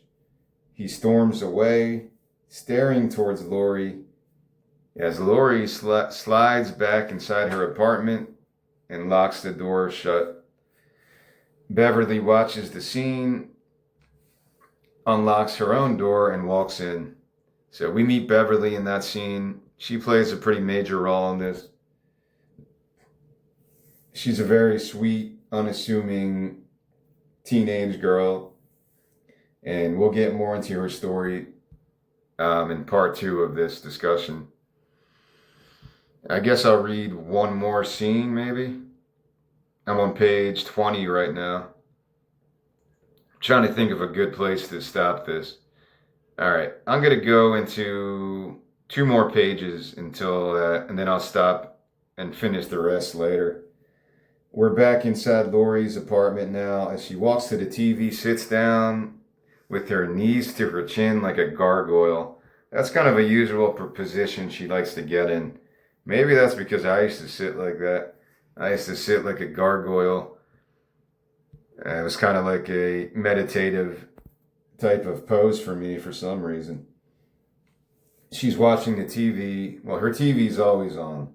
So on the TV, a pharmaceutical commercial is playing as an elderly man and woman ride bikes down a boardwalk as beautiful ocean waves crash behind them onto shore. Female voice on TV. Those taking Disturbia with previous heart issues should keep track of erections lasting more than 2 hours. Now the old couple on screen are kissing under the moonlight as the female voice continues on the TV. Only use Disturbia if you are healthy enough for sex. How do you know if you're healthy enough for sex? I don't fucking know. Figure it out, hotshot. Or maybe just find some other hobby. Why are you still so goddamn horny at your age anyway? The couple in this commercial are now making love in bed. It's like an elderly couple. Like, those Viagra commercials when they first started polluting the airwaves. Now the female voice continues, again, and I cannot state this enough. Please consult your physician before even considering taking this stupid boner pill. And seriously, if you die trying to bone someone at your age, it shouldn't be our fault anyway. Of course, this isn't the real dialogue. This is what Lori is hearing in her head because she kind of just makes things up as she's watching TV. So she still has that creative part of her intelligence going. She's still a very intelligent woman. I just thought it would be funny to show a commercial like that. Because that's all she's doing all day is watching these things. If you watch daytime television, you're going to notice how fucking crazy it really is. I'm just taking it to that next level, really showing it as a parody of itself. Later that night, Lori is sitting in that same position, knee to chin, like a gargoyle, staring at the TV, like she hasn't moved an inch from earlier in the day. So she probably got freaked out by that argument, and now she's trying to calm herself the only way she knows how to, by escaping reality and immersing herself in the bullshit of daytime television, or just television in general. All right, so now on the screen, the TV is showing another pharmaceutical commercial as two middle-aged men play basketball in a gym. Male voice on the TV. Side effects may include bloating, prolonged masturbation addiction, migraines, hallucinations of Fraggles, and or similar Jim Henson Muppet creatures, lack of breath, acts of senseless rage, tooth decay, obscenely hairy armpits, brain clusters, on and on and on. Again, it's her just interpreting the stupid shit of these commercials. Lori snaps out of her daze and walks towards the fridge as the commercial voice fades. You could even show or play music during this like it's being played in her head, because I feel like some musicians have that during the day. If they're zoning out, they'll just hear music in their head. Some composers kind of work like that. It's an idea that I just had. You could play some Laurie Spiegel stuff in between her being brainwashed by the television. So she's walking towards the fridge and she slips on some spilled water on the floor, but luckily she regains her balance and opens the fridge up. Inside the fridge, it's very lacking. It's just a large jar of pickles with only one left. There's a half carton of milk. There's dozens of opened cat food cans. And then there's more just orange peels scattered all over the shelves. That has something to do with me. When I was living alone in my apartment, I used to peel oranges and save the peels for some reason. I don't know why. I really don't know why. I forget what my thinking was back then. I used to eat a lot of oranges and mandarins and stuff, tangerines. And I used to save the orange peels. I don't know why, until they rotted, and then I would throw them out. Maybe I thought I could smell them like candles or something. I don't remember. There's a bit of myself in this character since I lived like a hermit for 5 years in my apartment. But I was probably trying to connect some of those. But I wrote this story before that was my reality. So I don't really know where I got this from, a lot of it. All right, so she's looking in her fridge. She grabs the last pickle and bites into it. Then she scrapes a spoonful of cat food into a bowl and pours the remaining milk over it. while her cat scampers over and feasts on the food. She then walks to the window, touches her very dusty violin case on the windowsill, and gazes out towards the night sky. Now we're back out, well, we're outside her apartment at the same time as we're drifting higher and higher towards the stars as the pharmaceutical commercial still plays from Lori's TV inside, and that's what we hear. So this is a different pharmaceutical commercial with a female voice. I stopped female voice on TV. I stopped leaving the house altogether. But now with Gloritin, I can greet the day with a fresh new perspective. It's truly my guardian angel. So that's a different commercial. In the beginning of that scene, it was the pharmaceutical ad about the side effects of an erection pill. And now this one is just Gloritin, which is the drug that Lori's taking. But yeah, it's not unusual to watch something and have multiple pharmaceutical ads being slammed in your eyeballs. From that, we go into space again as we're drifting away from the awe-inspiring grandness of Earth, as the fast-talking voice from the commercial disclaimer plays from Lori's TV. Alright, so this is actually a female voice. I wrote male voice. I gotta edit that. So the female voice is continuing now. Gloritin may also cause blood clots, sinus congestion, debating free will versus simulation theory, and innovative suicidal thoughts. Please consult your physician if you experience any of these symptoms or any run-of-the-mill inklings of self-harm. I'm going to stop here. All right, yeah, I do have to edit that to make it make more sense. So we've seen the female voice do the Disturbia commercial for that pill called Disturbia. I don't know what that one's about. Then there's the male voice doing the one about the boner pills. And then, the female voice is doing the one about the boner pills. Then the male voice is doing this one. So I got to change this all around to make it make sense. But the last commercial is about Gloritin. All right, I see what I did. I put female voice, but it's supposed to be male voice to make it make sense. All right, sorry. That last commercial is about Gloritin, which is actually a part of a few other episodes in this, and I had other ideas for future episodes based on the pharmaceutical industry. I would love to be a fly on the wall as pharmaceutical ads are created. The art department and other people that make pharmaceutical ads, I would love to see that process. All right, we got to get the old people taking these boner pills so they keep banging.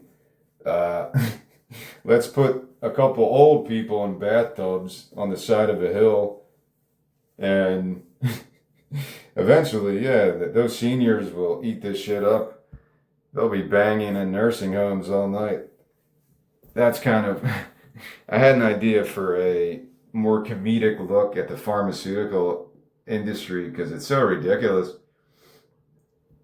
But I'm not saying anything against that. If old people want to keep banging, go for it. I just think those commercials are really funny. And they're usually during sporting events.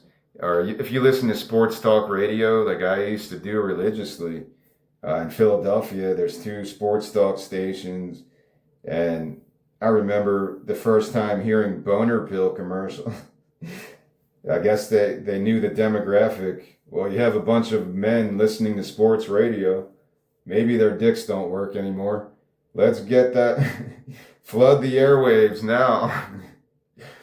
So you're listening to, regular manly sports talk radio The Flyers are in the playoffs, ladies and gentlemen, blah, blah, blah, blah, blah, blah, blah. When we come back, we'll talk to whoever about their chances against the Rangers. And then it goes to a commercial. Are you having trouble in the bedroom getting your dick hard? I don't know when that became a thing, probably in the early 2000s. That's when the boner pills kind of invaded because they knew they could make so much money off of that. And I'm not criticizing it. If I was in my 80s or 70s and I lived that long and I still want to have sex and I could take a pill and get my dick hard, I don't think I would refuse that. So, I'm not criticizing those people. I think the guy who invented Viagra was trying to develop a pill for hypertension, and somehow it gets your dick hard. So yeah, good on you, man. You did your deed, your good deed in life, and you probably made $1 billion because nothing sells more than sexuality. But it is funny still to think about pharmaceutical ads because I don't think that was a part of society in the 90s. I could be mistaken. I remember like gingivitis ads with like singing those gingivitis germs going, oh, oh, oh, oh, and then the voice would come in, gingivitis or tooth decay. And even that was like disgusting to look at. But it's a far cry from watching television and then getting all these other ones in your face. Are you experiencing early onset dementia where you can't form normal everyday thoughts or stick to your everyday routines? Well, motherfucker, you need to take this pill right now. It might give you bloating and heart disease and and kill your red blood cells and give you suicidal thoughts day and night. But you need this pill, motherfucker. That's how I view pharmaceutical ads today. They're just like, hey man, what's wrong with you? You don't take any pharmaceuticals? You better get on this shit. That's the way I like to portray the parody side of pharmaceutical ads, because they are very invasive, in your face. I don't watch television, so to me it doesn't matter. But just in passing, if somebody else has a TV on and you listen to the commercials, they're just so ridiculous. I don't think it was like that in the 90s. I don't think people had to live with that shit. It is kind of like polluting the airwaves. And I'm not shitting on Big Pharma. I make fun of it a lot and I criticize it because there's a lot of corruption in the healthcare industry with stuff like that because it's so much fucking money, dude. Even pharmaceutical reps, they make probably 6 figures just for peddling the drugs to doctors. It's a huge business. It's very similar to the ethics of drug dealing.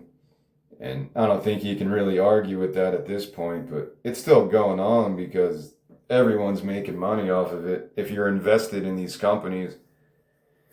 But it's not the main part of this story, but I do talk about that shit a lot because I feel like it's the most ridiculous aspect of American culture. If you go to another country, those ads are not going to be on television. Why is it always on TV in America? The only ads you will see during watching cable news or sporting event, you're going to probably see some pharmaceutical ads telling you to buy this pill and then listing all the side effects, and it's just real fucking stupid. I returned to this later when I wrote the Garrity episode to a more maybe serious version of my own opinions on these things, but I like to write it as a satire. If I was president, I probably would outlaw pharmaceutical ads because they weren't always legal. I said I would vote for any candidate. I said that years ago. I don't care who, Republican, Democrat, Communist, Capitalist, Independent, Satanist.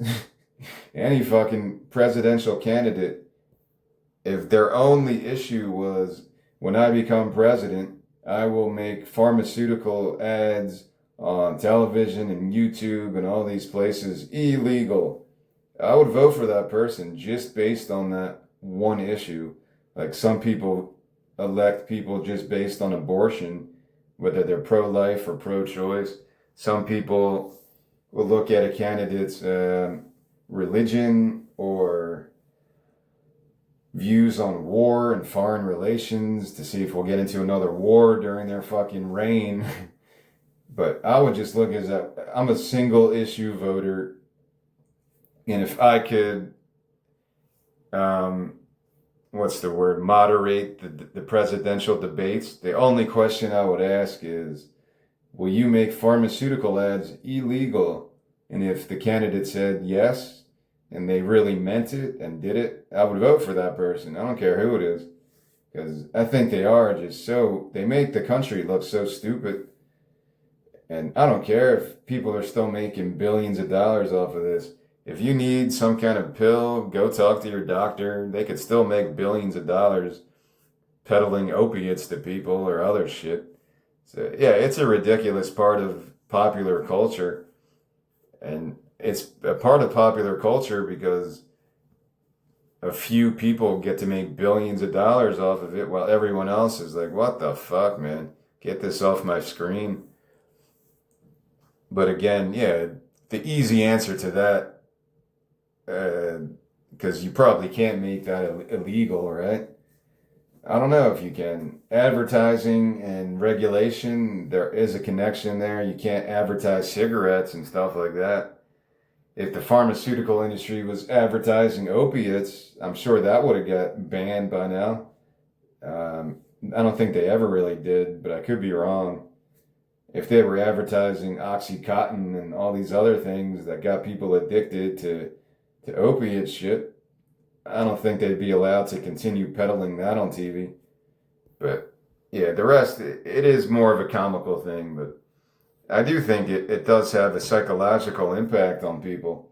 You hear these on television with your children or with just yourself. You're watching a YouTube video and these stupid ads will pop up, or on a billboard as you're driving to work, or you're driving home and you see other ones, and then on the radio you're listening to this pharmaceutical ad, and then on your Facebook profile people are sharing these things and you're getting these ads pop up, and you're like, fucking shit, just leave me the fuck alone, man. Like Howard Beale in Network when he talks about that. All you want to do is go home. And he has a good speech. I can't. When the first speech he gives, Howard Beale in Network, and he's like, and people go back to the comfort of their homes and hope to God they can just escape from all those voices telling them how to act and be and what to buy and all this shit. Yeah. So there's a bit of that spirit in this one. Network will really come into play though later when I wrote Garrity to end this series, season 1. I wrote the episode Garrity, and it's pretty much my version of Network because that's one of my favorite movies. I watched it recently, and yeah, it's so good. Faye Dunaway's awesome, and Howard Beale, whoever his name was, and the other guy, yeah, I don't know people's names, but it's a great movie. Great. One of the best scripts of all time. I think it lost to Rocky. I think I mentioned that. But those are two of my favorite movies. Rocky and Network. They came out both in the same year. All right. This is a 2-hour talk, so I guess I'll finish things up now. I hope you see where this story is kind of how it's developing. I think it is cool for an actress to take on a role like this because, like I said, there's like no dialogue, man. What have we heard Lori say so far? Just in her 20s when she was in college, when she was speaking at the party, and her little conversation with Jacob on the rooftop when he proposed to her and they're about to get married. That's the only dialogue that would be there so far. Later on, there's a little bit more, but I don't think there's many. There's not much dialogue for the lead character here. Lori is a hermit. She barely exists in real life, and that's connected to my experiences. But it's weird because I wrote this story in like 2022, maybe 21 or 22, and I was just beginning to live like a hermit, really. I lost my job in 2021 around this time of year. I think it was May or April or May in 2021. So I just started writing screenplays the next day. This was one of the first ones I wrote. It might have been the first or second one that I wrote. It was either this or maybe it might have been this one. I don't remember the order that I wrote these in, but I wasn't a strict hermit back then. I wasn't really going anywhere socially, but I wasn't really living strictly as a hermit yet. But then I did that for like 5 years, where I barely left my apartment. The only people I let in my apartment was the landlord guy because I couldn't say no to him. And when the fire guy came to test my smoke alarm, and for some reason the landlord kept bringing exterminators to spray this phantom spray in my fucking apartment, even though I didn't want it. And eventually I just said, don't come in. I don't want this shit sprayed in my apartment. Because I felt like I was living in it like poison at that point. So it was weird. I barely let anyone in my apartment unless I had to let them in. So it was a weird time for me. I spent maybe the last 2 or 3 years like that. The only time I left my apartment was to go get food. And that's a part of this story later as we follow Lori's journey. But I wasn't really in the same mindset. Yeah, I watch a lot of streaming stuff, but I think that's different. I can choose what I want to watch. When I go on YouTube, I can choose which channels I like. These people talk about music. I like how they discuss music, and I'll watch their channel. This is a sports talk thing. They talk about sports. I like this. It's a selective experience. I'm not a prey for cable news because I don't ever want to watch cable news ever. It's just complete nonsense. So my experience is different. I could go on. I think I had Hulu for a couple of years. That was pretty good. So I got a little addicted to screens, and I admitted that many times. I even purchased Wrexham, their season pass, for a couple $100 one year because I wanted to watch all the Wrexham games. I got addicted to Welcome to Wrexham, and I was like all into that shit. Then I got the NFL ticket or Peacock streaming to watch the Phillies games. So there is a similarity. I got pretty addicted to screen time, and I'm still kind of there. All I do all day right now is through my phone. That's really the only way I can get my thoughts out into the world, besides being a crazy street preacher with a bullhorn, like the dude in Everything Is Free, and finding a street corner and saying all my nonsense from a street corner. I do it in this mode. I speak these and thoughts into my phone, read my story on my phone, and I share this on YouTube. I share it on Medium. I share it on Substack with the hope of somebody actually listening to me one day. It hasn't happened, and I think I started Substack at the same time I started writing my book, probably around 2023, so maybe 3 years. And yeah, it's been a good experience. I would recommend Substack to people, even if I haven't gotten financially what I feel like I should have gotten at this point, because I've done a lot of work. You don't get financially rewarded, but what the hell would I be doing if it wasn't for Substack? I'd just be, maybe I would be Lori I'd be laying on the hardwood floor like a zombie in a catatonic state. I don't know if that's the right word. Catatonic. Let me look that up so I don't keep saying it if it's wrong. What does catatonic mean?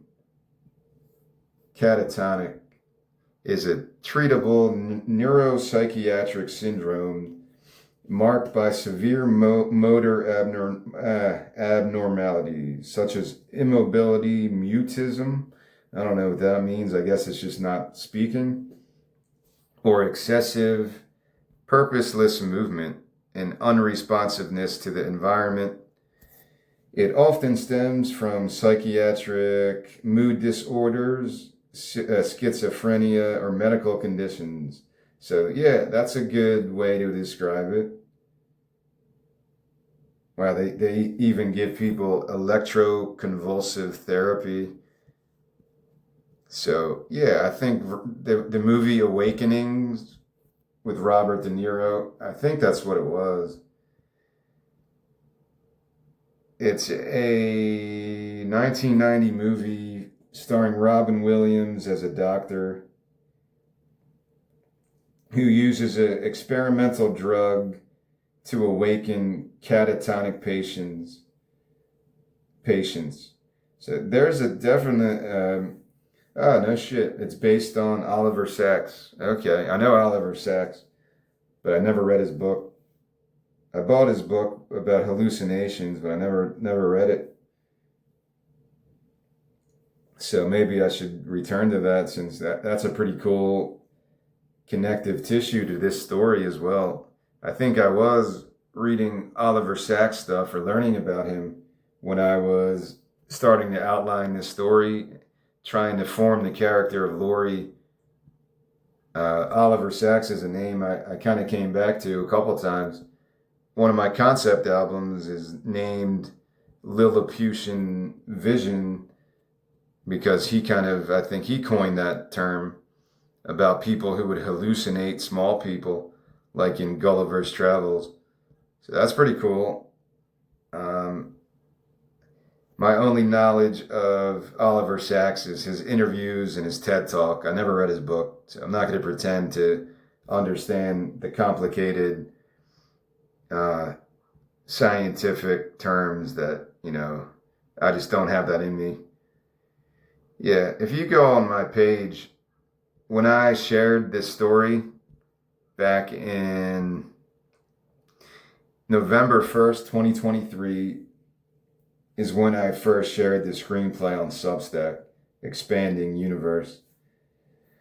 My log line was, a former musical prodigy struggles to find peace in her senior years after a tragic car accident kills her son. Set around Chicago, present day. Or maybe a little bit, I would change that to maybe early 2000s. But if you go on that Substack page, I actually did share a video from Oliver Sacks, What Hallucination Reveals About Our Minds. It's from one of his TED Talks. And he's just one of those guys you can listen to. He's got a crazy, interesting way he talks. The way he talks is really cool. And maybe I'll have to rewatch that too to refresh my own memory, because I don't remember anything he talked about. But I'm going to leave it here. I'll continue later today and finish this story. I got about 20 pages left. When we come back, we'll be on page 22, on the top of page 22. We're leaving this with this look at pharmaceutical ads as we drifted into space, and that commercial was playing as a voiceover from the TV. So I think that's pretty cool. If you watch a scene where you see the entire planet Earth from space, and then as a voiceover you hear this disclaimer from a pharmaceutical ad, Gloritin may also cause blood clots, sinus congestion, debating free will versus simulation theory, and innovative suicidal thoughts. Please consult your physician if you experience any of these symptoms or any run-of-the-mill inklings of self-harm. I think that's a cool juxtaposition. You see the grandness of the entire planet, and then you're listening to a voice trying to sell people this pharmaceutical pill for whatever they're having trouble with their usual activities or whatever the fuck this pill's designed to do. The Gloritin, I think it's a mood alterer. It's one of those type of pharmaceuticals that can affect someone's emotions, and which leads to physical stuff as well. It's all connected. If your mental health is suffering, your physical health is probably suffering. It's all connected. And I think it's cool if you have the backdrop of being in space, all that shit would disappear. It's almost the ultimate ego death is going to space. Like, really? Like, how could you really get... I think I'm stealing this from a Joe Rogan podcast. But I think he said that. Being in space and looking down at Earth from space and being like, holy shit, how fucking tiny human beings are. It would just totally reset your circuits. It would reset your circuits to be like, hey man, you're not that important. You don't have a say in things to begin with, so stop worrying about all that shit. You don't need to take that stupid mind-altering drug. You just need to reset your mind. Or maybe Joe Rogan would be more promoting psychedelic use as well, because that would be pretty cool. Going to space would be a trip, but also tripping on like mushrooms while you're going to space would be kind of memorable. I think that would be a memorable moment in your life as you're floating in outer space and you're having a psychedelic trip as well. To me, I wouldn't want to, because I don't know if I could handle it. But I would, maybe after the second or third trip, maybe I would try that. Take DMT as you're taking a trip to space with Jeff Bezos. That would be a pretty interesting story to tell later in your life. Oh yeah, back in 2026, I went to space with Jeff Bezos and we tripped on DMT together. So yeah, that's the reason I made that scene. I think that would be cool. Because that's what it makes you think about. All these commercials that tell you need this pill to do your daily activities and to be able to act like a normal human being, and you might experience all these bad side effects, but you still need this. It's like this company is fucking with people. It doesn't make a lot of logical sense. How did people survive in the 1700s, 1800s? Before all these fucking pills for every little thing, all these things that people kind of make up sometimes. They sound like made up diseases. But again, I'm not saying this to make fun of people who take these medications. I'm not saying this to say stop taking it, because I'm a fucking idiot, man. Don't listen to me and then like, I don't need my pills anymore. I'm going to stop taking them now. And then you're going to be taking a dump on your neighbor's lawn in the middle of the night or doing something else crazy like that. I wrote that in my book. I wrote a lot about this in my book as well. Weirdly, this is a kind of a major topic for me, about the pollution of pharmaceutical ads. That's what my real disgust is. I don't care if people take these pills. Live it up. Just be careful with it. They're probably serious drugs. And, just know how it's going to affect you. And hopefully your doctor or your psychiatrist is reputable and knows what the fuck they're doing. But, yeah, I'm not trying to poke fun of it at that angle. I just think it's ridiculous how it's marketed to people. It seems like it's just people fucking with us. So, again, yeah, I'm not trying to say this to belittle the psychiatric movement. I'm sure it's helped a lot of people. I'm sure a lot of these big pharma drugs have helped a lot of people. And I'm not trying to say you don't need your pills anymore. I'm an idiot. I don't know what the fuck I'm talking about. But I think a lot of people would agree and they'd be happier if these pharmaceutical companies didn't advertise on television anymore. Because they'll still make their money. Like, I just can't believe, and I'll end it here. I can't believe somebody would hear a commercial like that with these stupid visuals and all these side effects.